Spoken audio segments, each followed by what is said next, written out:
இது ரே ஆப்டிக்ஸில் exercise 9.4 sum ஓகேவா. டோட்டல் இன்டர்னல் ரிஃப்ளெக்ஷன் அந்த கான்செப்ட் இது என்ன கொடுத்துருக்காங்க. A and B shows reflection of ray in air. அதாவது இது ஏ டயக்ராம், இது B diagram. Shows reflection of ray in air incident at 60 degree with normal to glass air and water air interface respectively. ஏயும் பியும் diagram இருக்குப்பா. இந்த diagram என்ன ஆகுது அப்படின்னா ஏர் அதை வச்சு தான் வந்து ரிஃப்ளெக்ஷன் ஆகிட்டு இருக்கு ஓகேவா. என்ன கொடுத்துருக்காங்க, கிளாஸ்க்கும் ஏருக்கும் வாட்டருக்கும் வந்து ரிஃப்ளெக்ஷன் ஆகுதுக்கு எவ்வளோ டிகிரிக்கு பார்த்தீங்க அப்படின்னா இன்சிடென்ட் வந்து 60 டிகிரின்னு சொல்லி கொடுத்துருக்காங்க. இது ஏர்லேருந்து கிளாஸ்க்கு போகுது, இதோட ஆங்கிள் எவ்வளோ 60 டிகிரின்னு கொடுத்துருக்காங்க. இது ஏர்லேருந்து வாட்டருக்கு போகுது, அப்போ இதோட ஆங்கிள் இன்சிடென்ட் ஆங்கிள் பார்த்தீங்க அப்படின்னா 60 டிகிரி ஓகேவா. ஓகே, அப்போ நெக்ஸ்ட் என்ன கேட்டிருக்காங்க அப்படின்னா predict the angle of refraction in glass when the angle of incident is water is 45 degree with normal to water glass interface. இப்போ அடுத்து என்னதுன்னா வாட்டர் கிளாஸ் இன்டர்ஃபேஸ் சரியா. இது வந்து ஏருக்கும் வாட்டருக்கும், இது கிளாஸ் வாட்டர் சரியா. கிளாஸ் வாட்டர் இன்டர்ஃபேஸில் இன்சிடென்ட் ஆங்கிள் எவ்வளோவா 45 டிகிரி. அதாவது இங்கேருந்து இங்கே போகுது, எங்கேருந்து வாட்டர்லேருந்து கிளாஸ்க்கு போகுது, இன்சிடென்ட் ஆங்கிள் 45 டிகிரி கொடுத்துருக்காங்க. என்ன கேட்டிருக்காங்க, angle of refraction in glass, கிளாஸோட ரிஃப்ராக்ஷன் இந்த ஆங்கிள் என்னன்னு கேட்டிருக்காங்க ஓகேவா. சரி, இப்போ என்னது நம்மளுக்கு இங்கே 60 டிகிரின்னு கொடுத்துருக்காங்க, இங்கே 30 டிகிரின்னு கொடுத்துட்டாங்க, சரி 35 டிகிரின்னு கொடுத்துட்டாங்க, அதே மாதிரி இங்கே 47 டிகிரி அவங்களுக்கு கொடுத்துட்டாங்க. என்ன கேட்டிருக்காங்க, இது தானே கேட்டிருக்காங்க நம்மளுக்கு. ஃபஸ்ட் இது எழுதி பார்க்கலாமா, என்ன எழுதணும், இது என்னது ஃபார்முலா, இது வந்து ஸ்னெல்ஸ் ஃபார்முலா அப்படி தானே. ஸ்னெல்ஸில் யூஸ் பண்ணுவோம் நம்ம வந்து என்னது μ1 எப்படி எழுதணும் ஃபஸ்ட் கண்டிப்பாக μ1 sin I equal to μ2 sin R. இதுதான் என்னது அப்படின்னா ஸ்னெல்ஸ் நான் சொல்லுவோம் அப்படி தானே. அதாவது எந்த மீடியத்துலேருந்து போகுதோ அது வந்து ஃபஸ்ட்டு அப்படின்னு சொல்லுவோம், எந்த மீடியத்தில் போய் சேருதோ அது வந்து செகண்ட் அப்படி சொல்லுவோம் ஓகேவா. சரி, அப்போ இங்கே என்னது அப்படின்னா இது வாட்டரோட சர்ஃபேஸ் தான் வந்து வாட்டரோட மீடியம் தான் என்னது நமக்கு ஃபஸ்ட்டு மீடியம், அதனால் μW sin I equal to கிளாஸோட மீடியம் தான் என்னது செகண்ட் சர்ஃபேஸ், அதனால் μG equal to sin R into sin R. இப்போ என்ன பண்ணணும், நம்ம வந்து sin I கொடுத்துருக்காங்க எவ்வளோ 45 டிகிரின்னு கொடுத்துட்டாங்க, 45 டிகிரின்னு போட்டுடலாம். μW தெரியுமா தெரியாது, μG தெரியுமா தெரியாது, நம்மளுக்கு இதுதான் கேட்டிருக்காங்க, இது கண்டுபிடிக்கணும். இதுவும் தெரியாது இதுவும் தெரியாது, இது மட்டும்தான் தெரியும். அப்போ என்ன செய்யணும், இவங்க 2 பேரை வச்சு இவங்களையும் கண்டுபிடிச்சிட்டு அதை கொண்டு சப்ஸ்டிட் பண்ணோன்னா நம்மளுக்கு 3 பேருமே இப்போ கிடச்சாச்சு. இப்போ அதை கொண்டு இதை கிடச்சிடலாம், அவ்வளோதான் முடிஞ்சது ஓகேவா. சரி, இப்போ பண்ணலாமா, இது என்னது அதே மாதிரி தான் இங்கே ஸ்னெல்ஸில் யூஸ் பண்ணுங்கள். என்னது μ1 sin I equal to μ2 sin R. இங்கே ஃபஸ்ட் மீடியம் என்னது இங்கே இருந்தால் இங்கே போகுது, அப்போ இது ஃபஸ்ட் மீடியம் என்னது இயர், அப்போ μA sin I equal to μG. உங்களுக்கு புரியுதுக்காக இப்படி போட்டிருக்கேன், உங்களுக்கு நீங்கள் டேரெக்டாக நீங்கள் அப்ளை பண்ணிடுங்கன்னா நீங்கள் அப்படியே அப்ளை பண்ணிக்கோங்க ஓகேவா. μG sin R கிளாஸ்க்கு செகண்ட் சர்ஃபேஸ், ஸோ அதனால் μG sin R. இப்போது ஏரோட மீடியம் என்னது நமக்கு தெரியும், ஏரோட ரெஃப்ளெக்டிவ் இண்டெக்ஸ் என்னது 1 தான், ஆல்வேஸ் 1 ஓகேவா. இப்போ அடுத்து என்னது ஐ ரெஃப்ளெக்டிவ் ஆங்கிள் ஆஃப் இன்சிடென்ஸ் என்னது sin 60 degree equal to μG sin refraction angle எவ்வளோ sin 35 டிகிரி, இப்போ 35 டிகிரி முடிஞ்சது. sin 30 degree sin 60 degree value என்ன √3/2 equal to μG sin 35 degree வந்து நமக்கு தெரியாது, ஸோ அவங்க கொடுத்துருப்பாங்க மோஸ்ட்லி. அப்போ 0.57 சப்ஸ்டிட் பண்ணுங்கள். μG ஈக்குவல் டு √3/2 இன்ட்டு 0.57, இதோட வேல்யூ கண்டுபிடிச்சாச்சு அவ்வளோதான். அப்போ 1 முடிஞ்சது. அப்போ அடுத்து ரெண்டாவது என்னது μW கண்டுபிடிக்கணும்.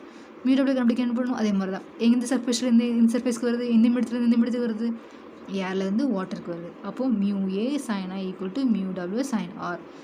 ஏரோட reflective index 1 equal to 1 into sin 60 degree equal to μW sin 47 degree.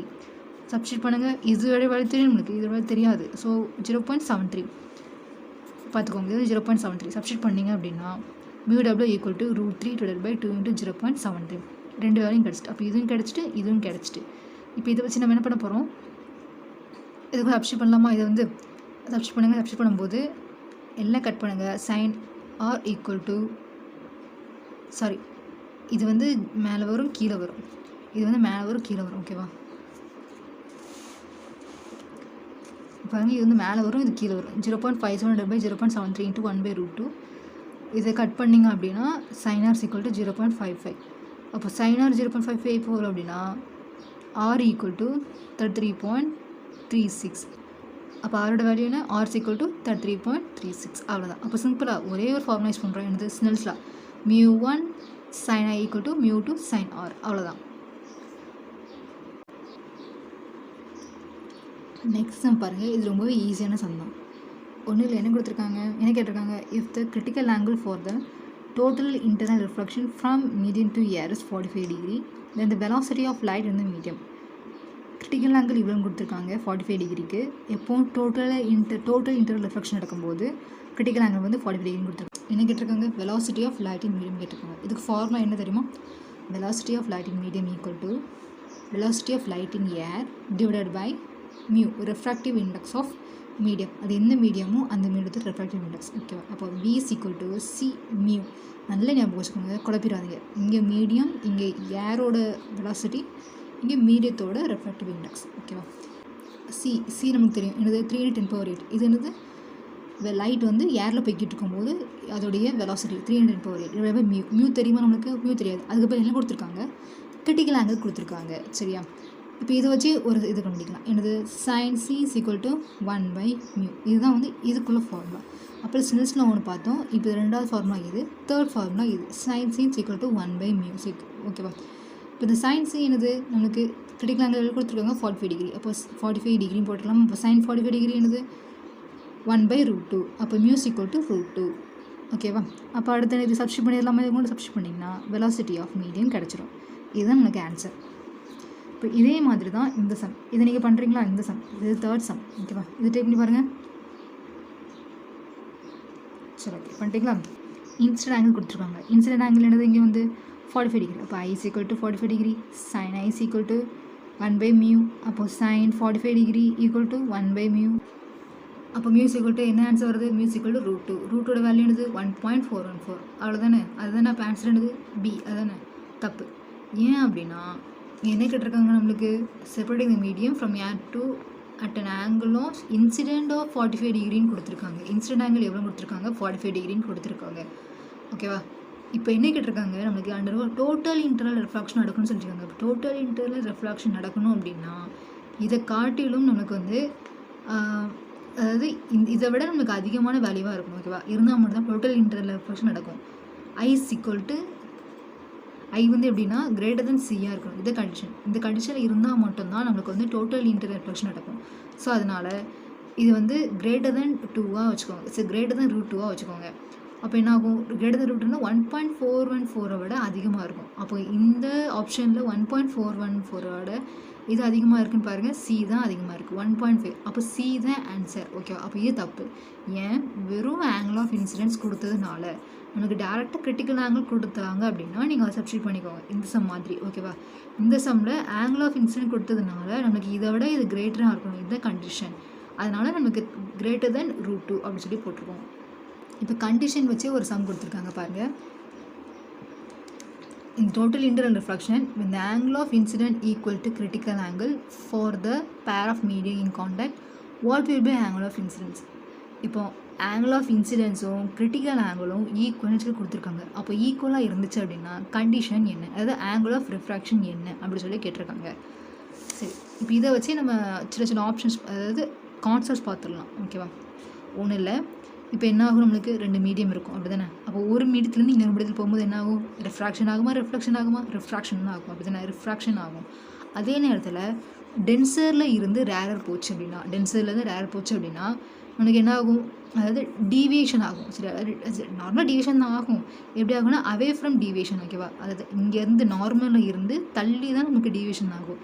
இதுவே ரேர்லேருந்து டென்சர் போச்சு அப்படின்னா நமக்கு டுவர்ட்ஸ் எப்படி இப்படி வந்து இங்கே பக்கத்தில், சரி, அது பக்கத்தில் இதாகும், டுவர்ட்ஸ் போகும். இது வந்து away from, okay, away from டென்ஸில் நேரம் போச்சுன்னா அவே ஃப்ரம் டீவியேஷன், அதாவது நார்மல்லேருந்து தள்ளி வந்து நம்மளுக்கு கிடைக்கும் நம்மளுக்கு. அப்போ இது என்ன சொல்லுவோம், இன்சிடென்ட் ஆங்கிள் சொல்லுவோம். இது வந்து ரிஃப்ராக்ஷன் ஆங்கிள் சொல்லுவோம். அப்போ என்ன ஆகுது, இது வந்து இந்த இடத்துல இது இந்த ஆங்கிள் தான் வந்து சி, அதாவது சின்னு வரும். ஓகேவா, அப்போ இதை விட இது கம்மியாக இருந்துச்சு அப்படின்னா, அதாவது ஐ வந்து சியை விட கம்மியாக இருந்தது அப்படின்னா ரிஃப்ராக்ஷன் நடக்கும். ஓகேவா, இப்போ பாருங்கள், நெக்ஸ்ட் டைம் பாருங்கள், இன்னொரு கான்செப்ட் பாருங்கள், அது உங்களுக்கு புரிஞ்சிடும். ஓகேவா, சரி, இப்போ என்ன ஆகுது, அதே மாதிரி தான் இங்கே. இப்போ என்ன ஆகுது, இங்கே கொடுத்த இன்சிடென்ட் ஆங்கிள் பர்டிகுலர் ஆங்கிள் அதே மாதிரி பாருங்கள். இப்போ கொஞ்சம் ஆங்கிள் தள்ளி வந்து போட்டிருக்கோம். நம்ம வந்து ஒரு பர்டிகுலர் ஆங்கிள் வரும்போது என்ன ஆகுது, அது வந்து ஐக்கும் சிக்கும் இது பர்டிகுலர் ஆங்கிள், அதாவது கிரிட்டிக்கல் ஆங்கிள் சரியா, அந்த கிரிட்டிக்கல் ஆங்கிளுக்கு ஐ வந்து ஈக்குவலாக இருந்துச்சு அப்படின்னா நம்மளுக்கு கிடைக்கக்கூடிய ரெஃப்ராக்ஷன் ரே வந்து நார்மலுக்கு 90 டிகிரியாக இருக்கும். ஓகேவா, 90 டிகிரியாக இருக்கும். அதாவது ரிஃப்ராக்ஷன் ஆங்கிள் வந்து 90 டிகிரியாக இருக்கும். ஓகேவா, அப்போ சி அதாவது ஒரு பர்டிகுலர் ஆங்கிள் சொல்கிறோம், அந்த பர்டிகுலர் ஆங்கிளுக்கு ஐ வந்து ஈக்குவலாக இருந்துச்சு அப்படின்னா ஆர் வந்து 90 டிகிரியாக இருக்கும். அதுக்கு பேர், அந்த ரேக்கு பேர் என்ன சொல்லுவோம் அப்படின்னா கிரேசிங் எமர்ஜென்ஸ்னு சொல்லுவோம். ஓகேவா, சரி. அப்போது இங்கே கொஸ்டின் இன்னொரு கான்செப்ட் இருக்குது, அதையும் பார்த்துடலாம். இப்போ அதை விட இப்போ சி ஒரு பர்டிகுலர் ஆங்கிள் சொல்லுமா, அந்த பர்டிகுலர் ஆங்கிளை விட நம்ம இன்ஸ்டன்ட் ஆங்கிள் கூட கொஞ்சம் கொடுக்குறோம், அதிகமாக கொடுக்கும்போது என்ன ஆகுது அப்படின்னா இதையும் தாண்டி அது இப்படி போகுது, இப்படி போகுது, இப்படி போகுது, இப்படி போகும், இப்படி வரும், அதையும் தாண்டி என்ன ஆகுது அப்படின்னா அதே மீடியத்துக்கு வந்து விழுந்துருது. ஓகேவா, இது வேறு மீடியம், இது வேறு மீடியம் தானே. இப்போ இதே மீடியத்துலேருந்து இந்த மீடியத்துக்கு வந்துடுது, சேம் மீடியத்துக்கு வந்துடுது. அப்போ சேம் மீடியம் வந்து என்ன சொல்லுவோம், வந்து ரிஃப்ளெக்ஷன் சொல்லுவோம், அப்படி தானே. ஸோ அதனால் அப்போது ஒரே மீடியத்துலேருந்து இன்னொரு மீடியத்துக்கு வர்றதுனால, அதே மீடியத்துக்கு வர்றதுனால டோட்டல் இன்டர்னல் ரிஃப்ளெக்ஷன் சொல்கிறோம். அப்போ இதில் கண்டிஷன் என்னது, அந்த பர்டிகுலர் ஆங்கிளை விட ஐ வந்து கிரேட்டராக இருக்கணும், அது சியை விட ஐ கிரேட்டராக இருக்கணும். அப்போ என்ன ஆகும், இந்த ஆங்கிளும் ஈக்குவலாக இருக்குது. அப்போ ஐ ஈக்குவல் டு ஆர். 3 கண்டிஷன் உங்களுக்கு புரிஞ்சுதா. நார்மலாக ஐயை விட, அதாவது ஐ ஒரு பர்டிகுலர் ஆங்கிளை விட ஐ வந்து கம்மியாக இருக்கும்போது நமக்கு ரிஃப்ராக்ஷன் நடக்கும். அந்த பர்டிகுலர் ஆங்கிளை விட ஐ ஈக்குவலாக இருந்துச்சு அப்படின்னா அதாவது கிரேசிங் எமர்ஜென்ஸ் ஆர் வந்து 90 டிகிரியில் இருக்கும். பர்டிகுலர் ஆங்கிளை விட ஐ வந்து கிரேட்டராக இருந்துச்சு அப்படின்னா டோட்டல் இன்டர்னல் ரிஃப்ளெக்ஷன் நடக்கும். ஓகே, அப்போ இந்த சம் பார்த்து ஞாபகம் இருக்குது உங்களுக்கு, வந்து ஆங்கிள் ஆஃப் இன்சிடென்ஸ் வந்து இதில் கொடுத்துருக்காங்க 45 டிகிரியும் கொடுத்துருக்காங்க. அப்போ டோட்டல் இன்டர்னல் ரிஃப்ளெக்ஷன் நடக்கணும் அப்படின்னா என்ன செய்யணும், உனக்கு அந்த ஆங்கிள் ஆஃப் இன்சிடென்ஸ் வந்து அந்த பர்டிகுலர் ஆங்கிளை விட அதிகமாக இருக்கணும். அதிகமாக இருந்தால் தான் நம்மளுக்கு வந்து டோட்டல் இன்டர்னல் ரிஃப்ளெக்ஷன் நடக்கும். ஓகேவா, ஸோ அதனால நம்ம வந்து 1.4 போடாமல் 1.5 போட்டோம். அப்போ கொஸ்டின் கேட்டிருக்காங்க, இந்த கொஸ்டினில் உங்களுக்கு நீங்களே சொல்லுங்கள் ஆன்சர் எதுக்கு வரும். அது இன்சிடென்ட் ஆங்கிள் வந்து கிரிட்டிக்கல் ஆங்கிள் ஈக்குவலாக இருக்குது. அப்போ ஆர் என்னன்னு கேட்டிருக்காங்க. அப்போ ஆர் என்ன வரும், ஆர் ஈக்குவல் டு 90 டிகிரி. அப்போ ஆப்ஷன் சி இதுதான் ஆன்சர். ஓகேவா, புரிஞ்சுதா உங்களுக்கு. ஓகே, நெக்ஸ்ட் சம் பார்க்கலாமா. இது ஈஸி தான், கொஞ்சம் யோசிக்கணும், அவ்வளோதான். For given instant ray as shown, இப்போ கொடுத்துருக்காங்க, இந்த டயக்ராம் கொடுத்துருக்காங்க. என்ன கேட்டிருக்காங்க அப்படின்னா for the condition of total interaction reflection of this ray the minimum mu of block will be. இப்போ டோட்டல் இன்டர்னல் ரிஃப்ராக்ஷன் நடக்கணும் அப்படின்னா இந்த மீடியத்தோட ரெஃப்ராக்டிவ் இண்டெக்ஸ் என்ன அப்படின்னு சொல்லி கேட்டிருக்காங்க. இருந்தால் நமக்கு டோட்டல் இன்டர்னல் ரிஃப்ராக்ஷன் நடக்கும். ஓகேவா, சரி. ஃபர்ஸ்ட் என்ன பண்ணணும் அப்படின்னா டயக்ராம் நல்லா பார்த்துக்கோங்க.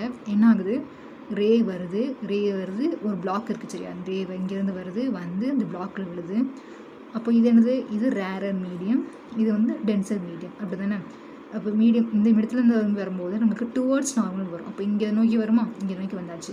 இப்போ இங்கேருந்து இப்படியே வருது, நமக்கு இந்த மீடியத்தில் படுது. ஓகேவா, அதாவது இந்த சர்ஃபேஸ்லேருந்து இந்த சர்ஃபேஸ்க்கு படும்போது என்ன ஆகுது அப்படின்னா வெளியே போகாமல் நமக்கு உள்ளேயே இதாகிடுது. அப்போ இதுக்கு என்ன அர்த்தம், டோட்டல் இன்டர்னல் ரெஃப்ராக்ஷன். அப்போ இதுக்கு தான் சொல்லியிருக்காங்க டோட்டல் இன்டர்னல் ரெஃப்ராக்ஷன் நடக்கணும் அப்படின்னா நமக்கு இந்த மீடியத்தோட மியூ என்னன்னு கேட்டிருக்காங்க, அதாவது ரெஃப்ராக்டிவ் இண்டெக்ஸ் என்னன்னு கேட்டிருக்காங்க. ஓகேவா, சரி. அப்போ ஃபஸ்ட் நான் என்ன பண்ணணும், நம்ம வந்து ஸ்னெல்ஸ்லாம் யூஸ் பண்ணணும்.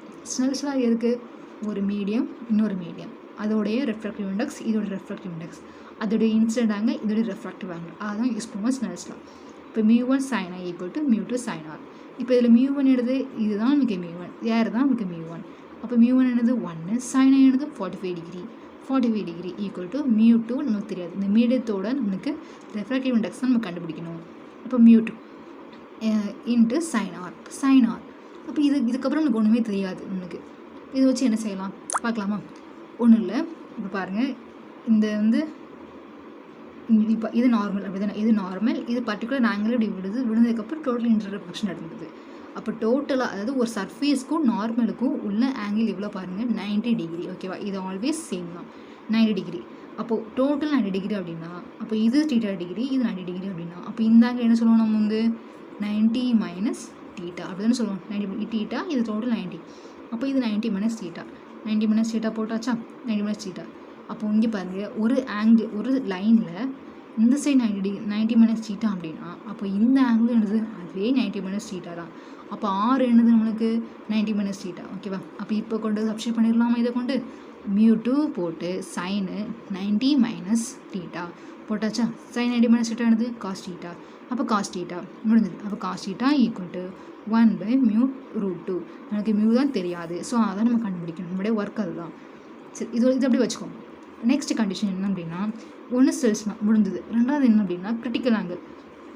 கிரிட்டிக்கல் ஆங்கிள் பார்த்துருக்கோம் என்னது சைன் ஐசி ஈக்குவல் டு 1/μ. நமக்கு எங்கிறது ஐசி அப்படிங்கிறது என்னது கிரிட்டிக்கல் ஆங்கிளோட இது, அதாவது கிரிட்டிக்கல் ஆங்கிளுக்கு அந்த இன்ஸ்டன்ட் ஆங்கிள் சொல்லுவோம் அப்படி தானே. டோட்டல் இன்டர்னல் ரிஃப்ளெக்ஷன் எங்கே நடக்குதோ அதில் இன்சிடென்ட்ஸ் என்ன சொல்லுவோம் அப்படின்னா நம்ம வந்து கிரிட்டிக்கல் ஆங்கிள் சொல்லுவோம் அப்படி தானே. அப்போ நம்ம இந்த இன்சிடென்ட்ஸை எடுப்போமா இந்த இன்சிடென்ட் எடுப்போமா. இப்போ இங்கே பாருங்கள், இதுதான் நமக்கு டோட்டல் இன்டர்னல் ரிஃப்ளெக்ஷன் நடக்குது. அப்போ இதுதான் நமக்கு இன்சிடென்ட் ஆங்கிள் அப்படி தானே. இதுதான் இன்சிடென்ட் ஆங்கிள், இதை எடுத்துடக்கூடாது. நீங்கள் வந்து இந்த சர்ஃபேஸில் பட்டு இந்த சர்ஃபேஸ்க்கு வருது நம்மளுக்கு, ஓகேவா.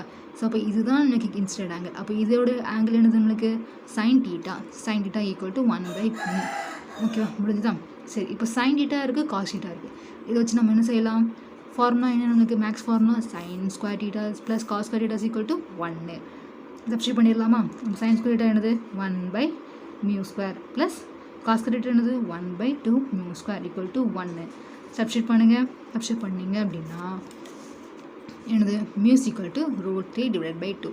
அவ்வளோதான். அப்போ ஸோ சிம்பிள். என்ன செய்யணும், ஸ்னெல்ஸ்லாம் யூஸ் பண்ணணும், அதுக்கப்புறம் கிரிட்டிக்கல் ஆங்கிள் ஃபார்முலா யூஸ் பண்ணணும், அதுக்கப்புறம் நமக்கு நார்மலாக ஃபார்முலா என்ன மேக்ஸ் ஃபார்முலா என்னது sine square theta plus cos square theta equal to 1. நீங்கள் குழப்பிக்கக்கூடிய அதாவது மொத்த 2 விஷயம் ஞாபகம் வச்சுக்கணும். ஒன்று என்னது அப்படின்னா ஆருக்கு பதிலாக 90 மைனஸ் தீட்டா. ஏன் அப்படின்னா இது 90 மைனஸ் தீட்டா, அதனால இதுவும் 90 மைனஸ் தீட்டா, ஓகேவா. அதனால் ஆருக்கு பதிலாக 90 மைனஸ் தீட்டா போட்டாச்சு. ரெண்டாவது கண்டிஷன் என்ன அப்படின்னா இதுதான் நம்மளுக்கு இன்சிடென்ட் ஆங்கிள். நீங்கள் எடுத்த உடனே இன்சிடென்ட் ஆங்கிள் இதுதான் சொல்லிட்டு 45 டிகிரி போட்டக்கூடாது. இதுதான் நமக்கு டோட்டல் இன்டர்னல் ரிஃப்ளெக்ஷன் நடக்குது. அப்போ இதுதான் நமக்கு இன்சிடென்ஸ்.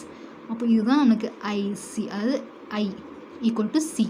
அந்த சி என்னது தீட்டா. ஓகே, அந்த 2 கண்டிஷன் மட்டும் ஞாபகம் வச்சுக்கோங்க. இப்போ இதே மாதிரி சம் தான் இன்னொரு சம், அது நீங்கள் ட்ரை பண்ணுங்கள், ஓகேவா. பார்க்கலாமா. இதான் அந்த சம்.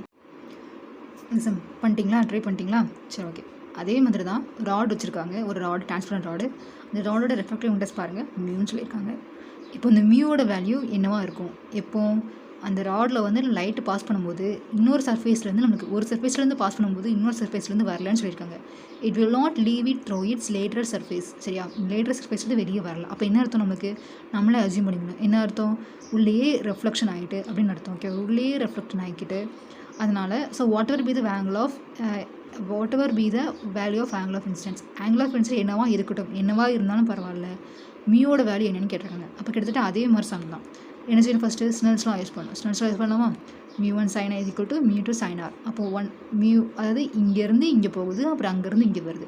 அப்போ ஏரோட சர்ஃபேஸ் ஏரோட ரெஃப்ளெக்டிவ் இண்டெக்ஸ் என்ன 1. இப்போ 1 sin i equal to mu, அதான் தெரியாது நம்மளுக்கு, இந்த மீடியத்தோட ராடோட ரெஃப்ளெக்டிவ் இண்டெக்ஸ் தெரியாது. அப்போ mu equal to sine R, ஓகேவா. Sine R okay, μ2 sin r. Mu வந்து என்னது சைன் 90 மைனஸ் ஐசி. ஏன் சைன் 90 மைனஸ் ஐசி, இங்கே நம்மளுக்கு எதுவுமே கொடுக்கல. அங்கே வந்து இந்த டயக்ராம் கொடுத்து வேரியபிள்ஸ் கொடுத்துருந்தாங்க, நம்மளாக தான் அசியூம் பண்ணிக்கிறோம். அப்போது இது இன்சிடென்ட்ஸ் வச்சுக்கோங்க. அப்போ இந்த இடத்துல இருக்குது இது வந்து ரிஃப்ராக்ஷன் ஆகிருக்கு. இது இன்சிடென்ட் ஆங்கிள், இது ரிஃப்ராக்ஷன் ஆங்கிள். அதுக்கப்புறம் இப்போ இங்கேருந்து இது வந்து ரிஃப்ளெக்ஷன் ஆகிருக்கு. அப்போ இது நம்ம கன்சிடர் பண்ணிக்கலாம், அதாவது கிரிட்டிக்கல் ஆங்கிள் கன்சிடர் பண்ணிக்கலாமா, அது ஐசி அப்படின்னு சொல்லி கன்சிடர் பண்ணிக்கலாம். அப்போ இது நம்மளுக்கு தெரியும், இது வேண்டாம். சரியா, சரி, இப்போ என்ன பண்ணுவோம், நம்ம இதில் வந்து இது பார்த்தோம் அப்படின்னா 90 டிகிரி, அதே மாதிரி தான் 90 டிகிரி. அப்போ இது மட்டும் நம்ம வேணாம் நினச்சிடணும் 90 மைனஸ் ஐசி. அப்போ இது 90 மைனஸ் ஐசினா என்னது, இது 90 மைனஸ் ஐசி. அப்போ ஆறு வந்து 90 மைனஸ் ஐசியா, 90 மைனஸ் ஐசி போட்டாச்சு. அப்போ சைன் 90 மைனஸ் ஐசி என்னது காஸ் ஐசி.